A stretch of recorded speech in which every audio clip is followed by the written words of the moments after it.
The vineyard that we're standing in the Tualatin Hills AVA of the Willamette Valley has incredible historical significance for Oregon wine.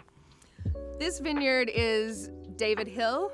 It's actually on David's Hill, and this vineyard was actually a vineyard and winery pre-Prohibition. So there's evidence in the 1906 World's Fair of Riesling from this vineyard winning medals at the Chicago World's Fair. Fast forward to the 1920s when Prohibition was in full tilt, and this hillside actually became planted to nurseries, orchard fruits, and other crops that feed families, and the vines were removed. Post-Prohibition winemaking really didn't re-emerge in Oregon until the 1960s.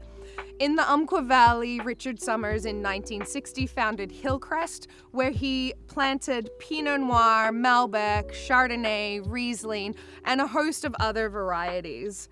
In 1965, grape growing returned to the Willamette Valley and returned to this site, with David Lett in the Dundee Hills and Charles Curry on this site in David Hill.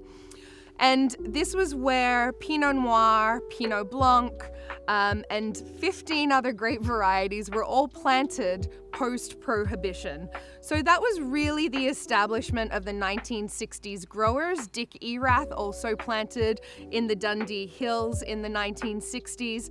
And as word spread about these farmers and grape growers in the northern Willamette Valley and Oregon spread into the university systems and other areas around the US, more people sought out Oregon as a cool climate production region. So in the 1970s, we saw more founding families settling in the Willamette Valley. The founding families such as Erath, Ponzi, the Castiles, Evesham, there's plenty of Stoller, there's Sokolblosser, plenty of families that really took to wine growing and the romantic side of wine growing in the 1970s. The Campbells out in Yamhill County as well.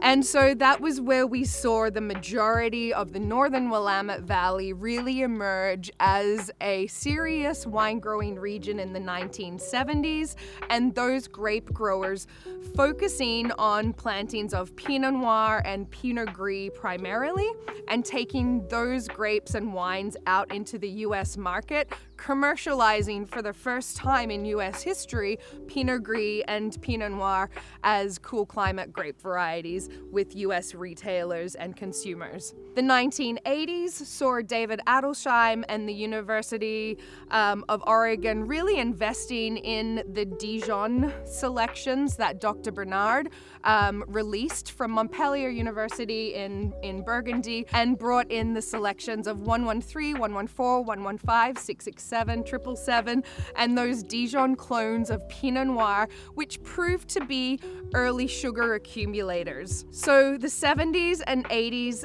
were really those formative foundational years in Oregon for grape growing and wine production. In the 90s, we start to see more expansion into southern Oregon and more expansion into nested AVAs. We start to see in the 2000s the naming of the nested AVAs in the northern Willamette Valley, particularly. Those core six, the Dundee Hills, Chehalem Mountains, Ribbon Ridge, McMinnville, Eola Amity Hills, Yamhill Carlton AVAs, all founded and formed in the mid-2000s.